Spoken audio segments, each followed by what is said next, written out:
네, 이 시편은 1권, 2권, 3권, 4권 이렇게 여러 권으로 이렇게 묶어져 있는데 오늘 읽은 이 말씀은 3권에 나오는 시편이에요. 3권은 73편부터 90편까지 3권인데 그 3권에는 주로 여러 사람들이 쓴 시들이 모여 있어요. 주로 다윗이 시를 많이 쓴 것으로 알지만 그 밖에 다른 분들, 이 시편은 주로 기도하고 찬양이 기록되어 있으니까 하나님께 찬양을 돌리는 또 기도하는 내용들로 되어 있습니다. 근데 이 3권 가운데 유일하게 오늘 86편만 3권 중에서는 다윗의 시예요. 그러니까 다른 시들은 3권 안에 있는 다른 시들은 주로 무슨 이 고라자손의 시 무슨 표제들이 다 이런 식으로 마스길 레모 시 이렇게 다른 여러분들이 쓴 찬양과 기도가 들어 있는데 이 86편만 3권 중에는 이제 다윗의 시로 되어 있어요. 물론 다른 1권, 2권 또 4권 이런 데는 거의 다윗의 시로 되어 있죠. 그래서 이 86편이 조금 뭔가 더 주목하게끔 만들어요. 왜 다윗의 시 가운데 86편만 이 3권으로 들어가 있을까 이런 이제 생각을 하는데 이제 86편을 잘 읽어보면 다윗은 자기를 종이라고 얘기하고 있고 또 주의 여종의 아들 이렇게 자기를 표현하고 있어요. 그래서 굉장히 자신을 겸손하게 종이다 이렇게 또 여종의 아들이다 이렇게 표현하고 반면에 이 기도를 들으시는 하나님은 아도나이 주로 표기가 되어 있어요. 주님. 그래서 어느 시편보다 계속해서 주님, 주님, 아도나이, 아도나이, 아도나이 이렇게 계속 부르고 하나님을 그리고 자기는 종이라고 이렇게 얘기합니다. 그래서 종이 주인에게 높으신 분에게 아주 낮고 천한 자가 아래는 그런 모양으로 이 시를 기록을 하고 있어요. 그래서 우선 앞에 1절에 여호와여 나는 가난하고 궁핍하오니 자신을 아주 낮추고 있죠. 자기는 아주 가난하다, 가진 게 없다, 부족하다 이렇게 얘기하죠. 이렇게 말할 때는 반대로 하나님은 모든 걸 다 가지고 계신 분이죠. 부요하신 분이죠. 그래서 나의 이 가난하고 궁핍한 것을 다 채워주고도 나머지가 있는 분이다 하는 것이죠. 그래서 자기는 가난하고 궁핍하오니 주의 귀를 기울여서 내게 응답하소서 이렇게 자기가 정말 절박한 상황에서 아무 의지할 것도 없고 의지할 사람도 없고 또 자기 자신도 부족하니까 하나님한테 기도하는 거예요. 나는 경건하오니 내 영혼을 보존하소서 내 주 하나님이여 주를 의지하는 종을 구원하소서. 그래서 자기는 가난하고 가진 건 없지만은 그래도 경건하고 그리고 주님을 의지하는 거예요. 다른 누구보다. 그러니까 나를 구원해 달라 해서 여기 보면은 응답해 달라, 보존해 달라, 구원해 달라, 은혜를 베풀어 달라, 기쁨을 달라 이런 얘기를 계속 하나님께 하는 거예요. 주여 내게 은혜를 베푸소서 내가 종일 주께 부르짖나이다. 주여 내 영혼이 주를 우러러보니 주여 내 영혼을 기쁘게 하소서. 그래서 하나님한테 구하는 것들이 여기 쭉 나와요. 응답해 주십시오. 또 보존해 주십시오. 구원해 주십시오. 은혜를 베풀어 주십시오. 기쁨을 주시옵소서 이렇게 얘기하는 거예요. 그래서 그 하나님에게는 주님에게는 아도나이에게는 선하심이 있고 또 인자하심이 있고 또 용서해 주시는 것이 있다. 이걸 여기 고백을 하고 있습니다. 5절에 주는 선하사 선하신 분이에요. 이 선하다고 하는 얘기가 여기 시편에 계속 반복돼 나옵니다. 또 사죄하기를, 용서해 준다는 거죠. 용서하시기를 즐거워하시며 주께 부르짖는 자에게 인자하심이 후하심이다. 후하다고 하는 것은 우리 어디 가서 물건을 사고 뭐 할 때 줄 것만 주는 게 아니고 그것 이상으로 그냥 덤으로 많이 주는 거죠. 후하게 주는 거죠. 그래서 여기 보니까 선하심, 그다음에 인자하심, 용서하심, 이게 하나님에게 계속 있어요. 그래서 시편에 그걸 계속 하나님께 찬양하라는 겁니다. 6절에 여호와여 나의 기도에 귀를 기울이시고 내가 간구하는 소리를 들으소서. 7절 나의 환난 날에 내가 주께 부르짖으리니 주께서 내게 응답하시리이다. 그래서 내가 어려움 당할 때 주님께 부르짖을 텐데 주님께서 응답해 주실 것입니다 하는 확신을 여기 가지고 있어요. 그래서 이런 기도를 하는 다윗은 무엇을 기억하고 있느냐 하면은 하나님이 누구신가 하는 것을 우선 기억하고 있어요. 그러니까 우리가 기도할 때 이 세 가지를 기억을 해야 됩니다. 우선 제일 먼저 기억해야 될 것은 하나님이 누구신가. 하나님은 풍성하신 분, 하나님은 인자하신 분, 하나님은 선하신 분, 하나님은 기도에 대해서 응답하시는 분. 이 하나님은 모든 만물 가운데 뛰어나신 분. 이 하나님이 누구신가, 하나님의 속성에 대해서 우리가 잘 알아야 돼. 그래서 우리가 기도할 때도 그러지만 찬양할 때도 우리가 늘 지금 찬양하면서 뭘 찬양했냐면 하나님의 속성을 찬양을 했어요. 하나님이 어떤 분인가를 자꾸 찬양을 했다고요. 하나님은 전능하신 분이라고 찬양을 했고, 하나님은 은혜를 베푸시는 분이라고 찬양을 했고, 하나님은 긍휼이 많으신 분이라고 찬양했고, 이렇게 하나님이 누구신가를 드러내는 거예요. 기도할 때도 우리가 그걸 기억을 해야 돼요.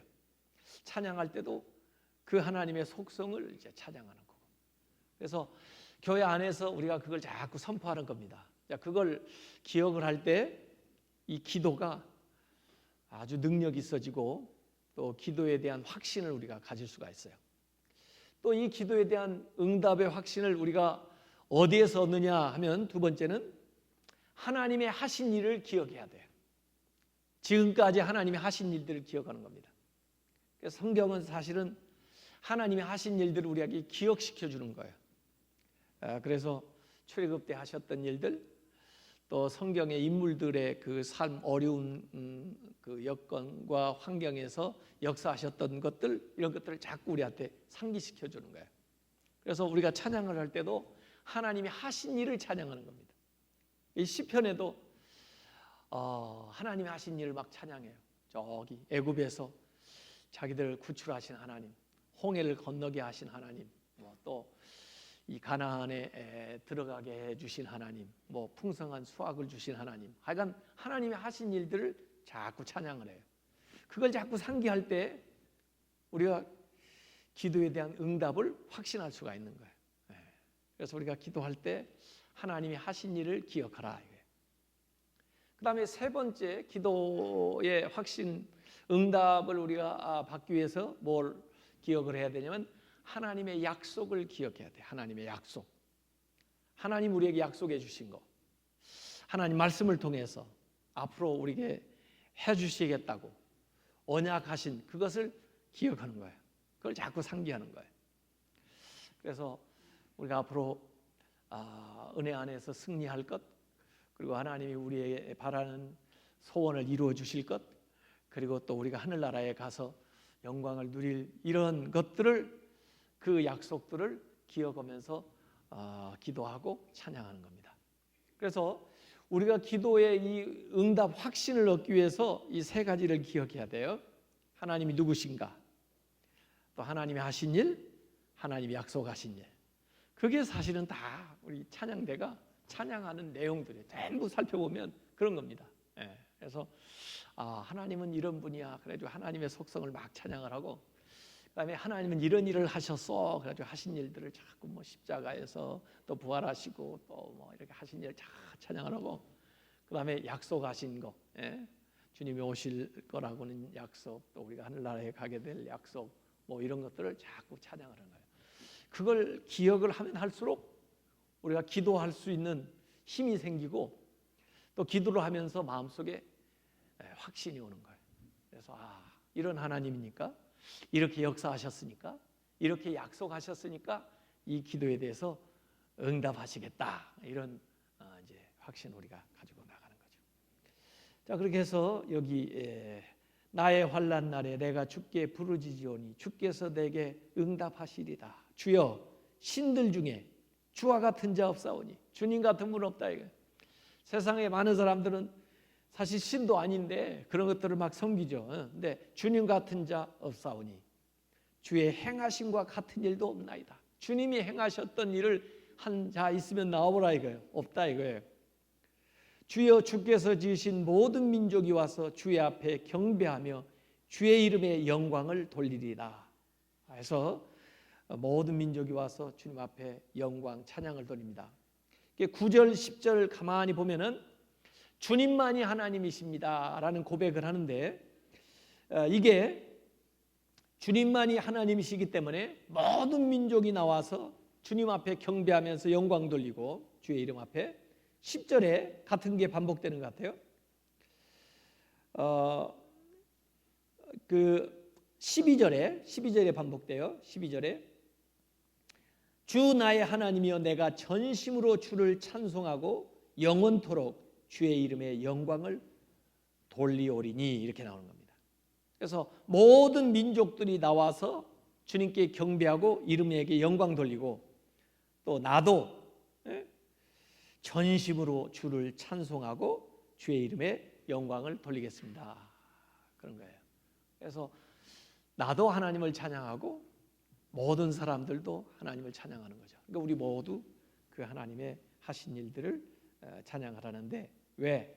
주님만이 위대하시기 때문에. 10절 무릇 주는 위대하사 기이한 일을 행하시오니 주만이 하나님이시니이다. 주님만이 하나님이시다. 여호와여, 주의 도를 내게 가르치소서. 내가 주의 진리 행하리니 일심으로 주의 이름을 경외하게 하소서. 그래서 여기에 이제 뭐이 나오느냐면, 앞으로 주님을 찬양하겠습니다, 그 찬양에 대한 맹세, 약속이 나오는 거예요. 그래서 주님만이 하나님이시고 주님만이 놀라운 일들을 행하시고 응답하시는 분이기 때문에 나는 주님만 찬양하겠습니다, 또 모든 민족으로 하여금 주님만 찬양하게 하소서 하는 얘기가 여기 나오는 거예요. 그래서 우리 오늘 찬양대원들, 음악위원들, 이 교회에 굉장히 중요한 사역이거든요. 그래서 주님을 찬양하는 거, 목소리도 주님을 찬양하고 우리의 삶으로 주님을 찬양하고, 세상에 우리가 살면서 드릴 수 있는 가장 값진 선물은, 예물은 찬양이에요. 찬양. 하나님이 뭘 받으실 것 같아요? 이렇게 찬양을 받으시죠. 하나님이, 우리가 헌금을 하는 것도 참 중요해요. 근데 헌금은 우선 하나님의 이름으로 드리고 교회에서 써요. 근데 찬양은 하나님만이 찬양을 받으시는 거지. 온전히 다 받는 거죠. 그 시간에, 찬양을 드리는 시간에. 그래서 이 찬양을 드리겠다 하는 것은 우리의 서약이기도 하고 또 하나님이 받으시는 굉장히 귀한 것들이에요. 그래서 이전에 약속하시고 이러한 일들을 행하시고 또 그 찬양을 받기에 합당하신 그 하나님께만 내가 찬양을 드리겠습니다 하는 여기 고백이 나와 있습니다. 13절 이는 내게 향하신 주의 인자하심이 크사 내 영혼을 깊은 수월에서 건지셨음이니이다. 그래서 다윗도 자기의 인생을 생각해 보면서 내가 왜 이렇게 하나님 앞에 찬양하기로 맹세하느냐, 주님의 인자하심이 너무 커서 내 영혼이 저 그 어려운 깊은 수렁, 그 환난, 고통에서 하나님이 나를 건져주신 거, 그게 감사해서 그 주님의 인자하심 그걸 찬양한다 이거예요. 오늘 읽었던 이제 본문으로 삼았던 14절부터가 그 다음에 나옵니다. 그런데 세상의 사람들, 교만한 자들이라고 그랬어요. 또 포악한 자들이에요.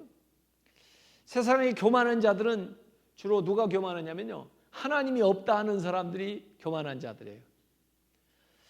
겸손한 사람들은요, 하나님을 인정하고 사는 사람들이 겸손한 사람들이에요. 그러니까 하나님은 교만한 자는 물리치시고 겸손한 자한테는 은혜를 줘요. 왜냐하면 겸손한 사람은 하나님을 인정하는 사람이에요. 교만한 사람은 하나님을 인정하지 않는 사람이에요. 세상에서 교만한 사람은 뭐 자기 잘났다는 사람이라는데, 사실은 하나님 안 믿는 사람들이 다 교만한 사람들이에요. 자기를 믿는 거죠. 자기만 인정하는 거죠. 그냥 잘났다고 얘기하는 정도가 아니고 하나님을 믿지 않는 사람들이 다 교만한 사람들이에요. 그런데 하나님을 믿는 사람들은 사실은 겸손한 사람들이에요. 왜? 하나님을 인정하고 살아가니까. 그래서 세상 사람들을 교만하고 그 다음에 포악한 자들, 이들이 내 영혼을 찾았다는 거예요.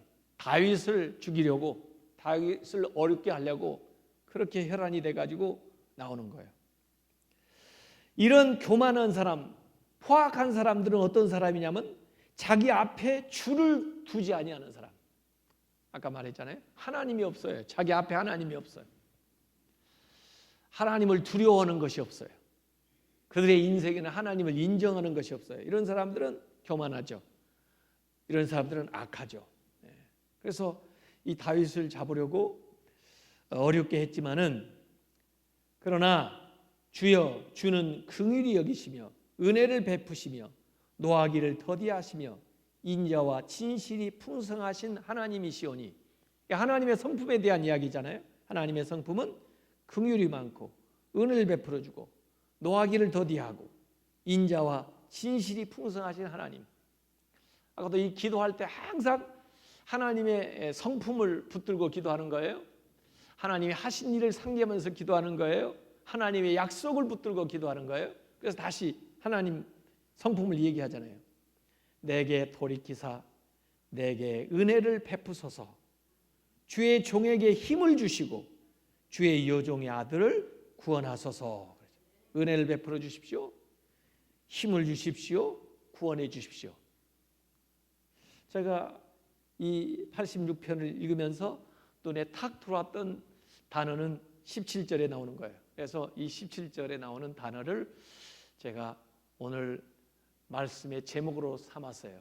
은혜의 표적, 은총의 표적이라고 그러죠. 그 영어 성경에 보면 표적은 사인이에요. 사인. 하나님이 우리에게 은총을 베푸시는 사인, 표적이에요. 표적. 그걸 내게 보이소서. 하나님이 여러분에게 은총을 베푸시는 표적을 이렇게 보여주라 이거예요. 그러면은 나를 미워하는 자들, 아까 그 교만한 자들, 포악한 자들, 하나님을 자기 앞에 두지 않는 자들이 그걸 보고 하나님이 나한테 은총을 베푸는 그 표적을 그들이 눈이 있으니까 볼 거 아니에요? 보고 부끄러워하오리니. 그들이 부끄러운 거예요.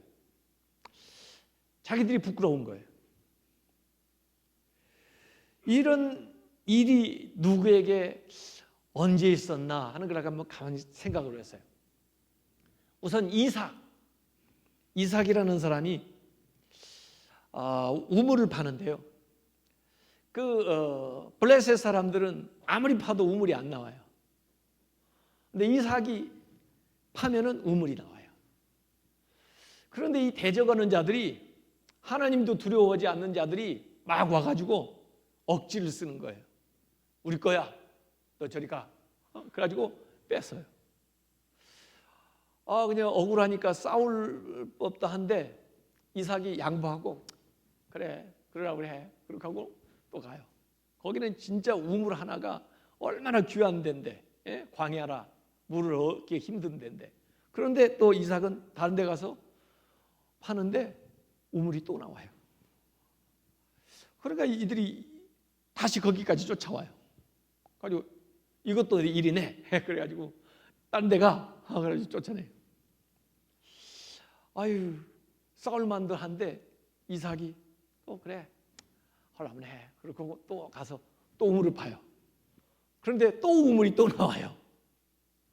이렇게 몇 번 하니까 이 블레셋 사람 아비멜렉이 그 아비멜렉이죠, 맞아요. 아비멜렉이 그걸 보고 두려워진 거예요. 이야, 이상하다. 우리는 매일 파도 여기저기 다 파도 안 나오는데 저 사람은 어떻게 하는 것마다 잘 되냐. 그래가지고 와요. 그래서 이삭이 뭐 대적하려고 이번에도 뺏으러 오는 줄 알고 그 사람을 맞이했는데 왜 여기까지 자꾸 와서 그러냐. 지난번 주고 왔잖아. 그랬더니 아니, 이번에는 뺏으려 온 게 아니고 너하고 화치를 맺으러 왔다 그래. 그러면서 그 아비멜렉이 한 말이 있어요. 창세기 26장 28절에 여호와께서 너와 함께 계심을 우리가 분명히 보았으므로.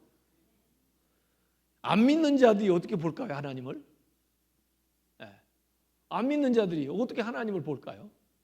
근데 그 이삭의 삶에서 역사하는 그 사인, 그게 은총의 표적이에요.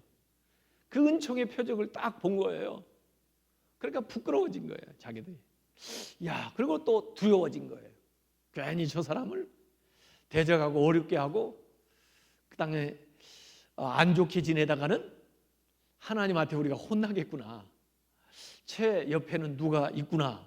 뭐라고 그랬냐면 너는 여호와께 복을 받은 자로다 그래요. 너는 여호와께 복을 받은 자로다. 안 믿는 사람이 그런 얘기 한다니까요. 안 믿는 사람이 이삭 보고 인정을 하는 거예요. 이게 은총의 사인이에요. 은총의 사인. 여러분의 삶에 은총의 사인이 있으시기 바랍니다.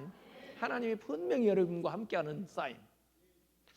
누가 봐도 하나님이 여러분을 복 주신다고 하는 사인. 그걸 좀 보여달라 이거예요. 그래서 내 대적들이 부끄러워하게, 나를 두려워하게. 이게 다윗이 하는 말이에요. 다윗도 그런 일이 있었어요, 사실은요. 다윗은 사실 그렇게 잘못하지 않았는데 사울이 괜히 다윗을 시기해 가지고 다윗을 죽이려고 그래요. 군사를 이끌고 계속 다윗을 쫓아다니는데 자기 힘을 다 빼는 거예요. 다윗이 억울하죠. 그리고 심지어 다윗이 사울을 죽일 수 있는 기회도 있었어요. 그런데도 안 죽여요. 사울을 안 죽여요. 그리고 사울한테 어째 당신은 누구 말을 들었기에 이렇게 나를 오해를 하고 나를 이렇게 죽이려고 그럽니까? 내가 당신을 죽이려고 그랬으면 벌써 죽였습니다. 난 그런 일 안 합니다. 난 그런 일을 할 사람이 아닙니다. 사울 마음이 감동을 했어요. 자기를 2번씩이나 살려줬거든요. 다윗이 죽일 수 있는데도. 그러니까 감동을 해가지고 사울이 다윗한테 한 말이 있습니다. 사무엘상 24장 17절에 그랬어요. 너는 나보다 어렵도다. 사울이 다윗한테 하는 말이라니까요. 내가 너보다 어렵다가 아니고 네가 나보다 어렵도다. 예. 그리고 사울이 다윗을 축복하는 말이 나와요. 여러분들이 아마 이 말을 집에다가 족자에다 써가지고 많이 붙여놓은 분들이 있을 거예요.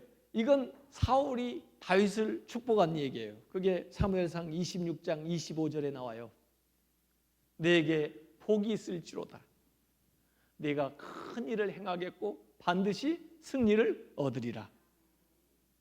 이 말씀 좋아하죠? 근데 이게 나를 정말 진심으로 위하는 사람이 해도 좋은 말이지만 나를 대적하는 자가 마음에 깨달음이 온 거예요. 감동이 온 거예요. 그래서 자기가 하는 짓이 부끄러워진 거예요. 그래가지고 그가 정말 오래간만에 진심을 얘기한 거예요. 네가 참 복이 있구나. 내가 보니까 너는 참 복받은 자구나. 다윗을 뭐 군대가 지켜줬나요? 무슨 뭐 왕권이 권력이 지켜줬나요? 재물이 있어서 누가 뭐 친척이 유력해서 지켜줬나요?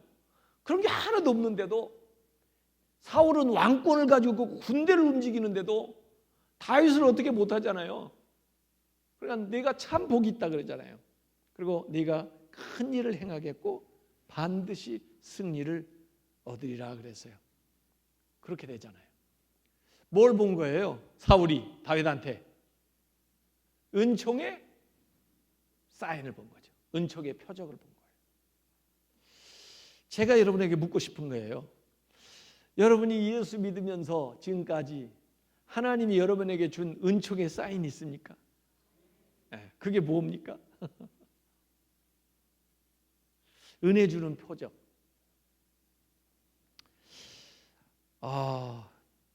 저는요, 예수님 안 믿을 때, 어렸을 때, 저희 큰아버지 집에 놀러 갔다가, 뭐 이제 놀고, 집에 가려고, 그 큰아버지 집 방에서 나와가지고 마루가 뭐 이렇게 좁았어요. 마루에 딱 서 있는데, 신발을 신으려고 토방에 이렇게 놓여 있는 신발을 이렇게 바라보고 있는데, 뒤에서 문을 톡 열면서 잘 가라 그러는데 그분에 탁 밀려가지고요. 그 다음에 아래로 꼬꾸라졌어요. 그래가지고 이렇게 큰 돌 거기에다가 신발도 놓고 그러는데 거기에다 머리를 갖다가 딱 받아버린 거죠. 머리가 깨져요? 돌이 깨져요? 돌머리가 아니니까 이마가 쫙 갈라진 거예요. 그래가지고 병원으로 옮겨가지고 그걸 꼬맸습니다. 근데 그때 제가 예수도 믿기 전인데 지금도 잘 보면요, 꼬매기를 십자가로 꼬매놨습니다. 그래가지고 제 이마에 딱 십자가가 있어요. 지금 이제 조금 흐려졌습니다만 어렸을 때부터 저는 이 십자가가 이마에 딱 중앙에 찢어진 것을 그렇게 꼬매놔가지고 흉터가 딱 십자가로 딱 있어요. 딱 이제 어제 저를 자세히 한번 보세요.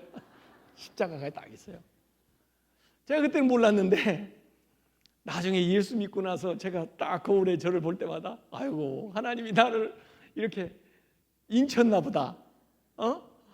십자가로 딱 이렇게 새겨놨나 보다. 그래서 제가 이 거울을 볼 때마다 생각하는 거예요. 이게 내가 하나님한테 은혜 받은 표지. 그때 어떻게 됐으면 어떻게 할 뻔 알았냐.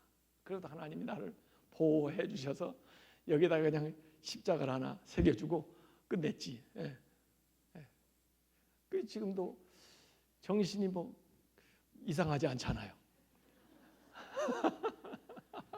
제가 2007년도에도 자동차 사고도 한 번 난 적이 있는데 그때도 말해요.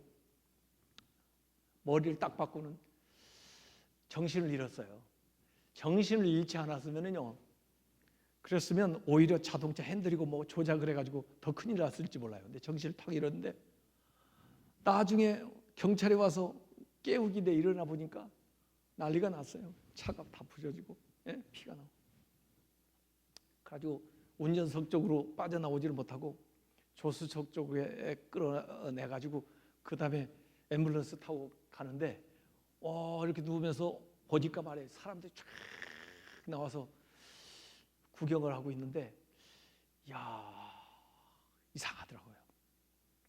아주 가까운 그 적십자병원으로 바로 가가지고 그 다음에 이 세척을 하는 거예요. 왜냐면 유리 같은 게 막 박혔으니까 막 세척을 하는데 이 머리가 찢어졌는데요. 그게 조금만 더 그 유리가 깊이 들어갔으면 그러면 뇌 신경을 건들 텐데 거기를 건들지 않고 그런 정도에서 끝난 거예요. 그래서 전부. 근데 이게 턱 맞고 뇌진탕이죠, 순간적으로. 그랬기 때문에 다른 데는 별로 다친 게 없어요. 그래서 제가 이렇게 머리 그 꼬맨 그 자국을 이렇게 만져보면 그게 은총의 사인이에요. 저한테는 하나님이 이걸 또 나를 살려주셨지. 예? 정신 차리라고 한 대 떡 이마 정신 차려라. 그러고는 살려주신 거라. 예. 2007년도에 미국 LA에 가서 그 100주년 기념 행사를 하겠다고 그 미국 LA 지역에 있는 사람들을 이렇게 우리 교회 출신들, 중앙교회 출신들 모아가지고 거기서 100주년 행사했거든요. 그날 저녁에 우리 아이들도 거기 왔었는데 또 우리 교회 출신 청년 아이 또 거기 와가지고 같이 그 집에 간다고 그랬는데 주일 아침에 저는 이제 아침에 이제 설교하러 가려고 그 주일이니까 거기 어느 교회 설교를 맡아가지고 가는데 그제서야 제 딸아이가 거기서 왔어요. 그래서 왜 교회로 오든지 조금 그러지 일찍 왔니? 그랬더니 그 밤에 그 아이랑 같이 고속도로에 가다가 어떤 차가 와가지고 음주 차량인가 봐요. 이 차를 고속도로에서 받은 거예요. 우리 딸아이랑 둘이 타고 있는 그 차에. 그러니까 아이들이 병원에 갔다가 근데 왜 병원에 가서 있었으면 연락을 안 해? 그랬는데 아빠가 오늘 설교하잖아요. 설교하는데 방해될까 봐 병원에서 밤을 지낸 거예요. 그러고는 새벽같이 온 거예요. 얼마나 놀래요? 그런데도 별로 다친 데가 없어요. 그 아이가 이제 또 결혼하잖아요. 그래서 나는 그때 일만 생각하면 끔찍하기도 하고 하나님이 그 고속도로에서 그 음주 차량이 순간적으로 헤드라이트가 확 비치면서 차로 빵 왔기 때문에 너무 놀랬다는 거예요. 그래도 아무 이상 없이 잘 살아나왔잖아요. 그게 은총의 사인이에요. 여러분들은 없어요? 있죠? 네. 그걸 우리가 기억을 해야 돼요. 우리가 신앙생활하면서 이제까지 쫙 살아오면요, 우리가 할 수 있는 대로만 해서 산 게 아니에요. 우리가 컨트롤할 수 없는 많은 상황들이 있었습니다. 어떤 건 알지도 못하고 지나왔어요. 알지도 못하고 하나님이 보호해 준 것조차도 우리는 알지도 못하고 지나온 게 수도 없이 많고, 또 어떤 것은 우리가 알고 있어요. 그건 인간의 힘으로 안 되는데, 그건 내가 도무지 할 수 없었던 일인데 하나님이 도와주셔서 그 상황을 모면한 거예요. 그게 사인이에요. 하나님의 사인이에요. 왜 하나님은 이런 사인을 우리에게 보여주시느냐? 앞으로를 위해서 이런 사인을 보여주시는 거예요. 예? 내가 너를 돌보고 있다. 내가 너와 함께하고 있다. 예? 네가 할 수 있는 일 잘해. 그런다고 해서 다 되는 게 아니야. 그러지 못한 건 나한테 맡겨. 내가 이전에 너와 함께한 것처럼 앞으로도 내가 너를 지켜줄게. 절대 걱정하지 마. 염려하지 말라고. 두려워하지도 말고. 이게 은총의 사인이에요. 이게 우리에게 있어요. 우리는 이런 것 때문에 어디 나가도 담대해요. 그리고 여러분들의 그 은총의 사인을 다른 사람들이 보고 야, 놀랍다. 저 사람은 나하고 같은 조건에서 어쩌면 저렇게 잘 되냐. 어떻게 저 사람은 저렇게 참 도우심을 받고 또 그 일들이 형통하고 그렇게 복을 받냐. 이런 걸 보면서 자기들이 대적했다가도, 자기들이 시기했다가도 자기들이 감동을 받고 또는 부끄러워지고 그렇게 해서 스스로 와서 화해하자고 그러는 사람도 있고, 또 깨달음이 와서 저 사람을 대적해서는 안 되구나, 이런 사람들도 나오는 거예요. 그래서 여기 은총의 표적을 내게 보여주소서, 이 기도가 참 좋은 기도입니다. 그래서 오늘 여러분들이 이 기도를 이번 주일에 한번 붙들고 기도를 계속 한번 해보세요. 하나님, 제 삶에 하나님이 도우시고 함께 하신다는 그 사인, 그 은혜의 사인을, 좋은 일의 사인을 저에게 보여주십시오. 그러면은 나를 미워하는 그들이 그것을 보고 부끄러워하오리니 여호와여, 주는 나를 돕고 위로하시는 이이다. 하나님이 나를 도와준다는 거, 하나님이 나를 위로하시는 분이라는 것을 다른 사람들이 보고 부끄러워하고 두려워하고 부러워할 수 있도록 하나님 나한테 은총의 사인을 좀 주십시오. 이 바울도 그런 기도를 했거든요. 나를 괴롭게 하지 마라. 나는 예수의 흔적을 가졌다 그랬거든요. 그것도 은총의 사인이에요. 하나님이 자기에게 주신 은총의 사인. 이런 게 우리를 과거에 인도해 주신 은혜일 뿐만 아니라 앞으로 담대하게 나가게 할 수 있는 그런 하나님의 역사예요. 그래서 오늘 우리가 이 은총의 사인 요걸 좀 구하고 나아가면 좋겠어요. 그래서 우리가 찬양하는 이유도 그렇고 기도하는 이유도 있고 다 그래요. 그래서 하나님은 선하시고 인자하신 분, 하나님의 성품을, 그리고 하나님이 하신 일들, 성경에 기록되어 있는 거, 또 나의 삶에 하셨던 그 은총의 사인들, 그리고 하나님이 우리에게 주신 약속들, 앞으로 이루실 일들, 이것을 기억하면서 우리가 기도하고 찬양해서 하나님의 은혜를 받으시기 바랍니다. 우리 찬양대원들 이렇게 수고를 많이 하셨어요. 어제도 보니까 오늘 이거 찬양하기 위해서 어제 나와서 연습들 하시더라고요. 그래서 어제 저도 여기 와 있어 설교 말씀 준비하고 가느라고 그랬는데, 어쨌든 우리 찬양대원들이 늘 이렇게 오래 섬긴다는 것은 정말 귀한 겁니다. 또 보니까 그 암 전문의가 그러는데, 이렇게 찬양을 많이 하면요 암이 안 걸린답니다. 왜냐하면 다이돌핀이 나와가지고, 그 엔돌핀은 우리가 뭐 기쁘고 즐거울 때 엔돌핀이 나온다는데, 이 하나님을 찬양하면 다이돌핀이 나온대. 이 엔돌핀보다 어마어마하게 더 강한 이 좋은 그 면역력이나 이 생명력을 키워주는, 그래서 감동받을 때 오는 이런 게 있대요. 그래서 이 찬양하는 시간도 중요하지만 5분, 6분, 7분, 오늘 8분 하셨다고 그런가? 그런데 그걸 위해서 최소한 뭐 10배, 20배 더 준비하겠죠.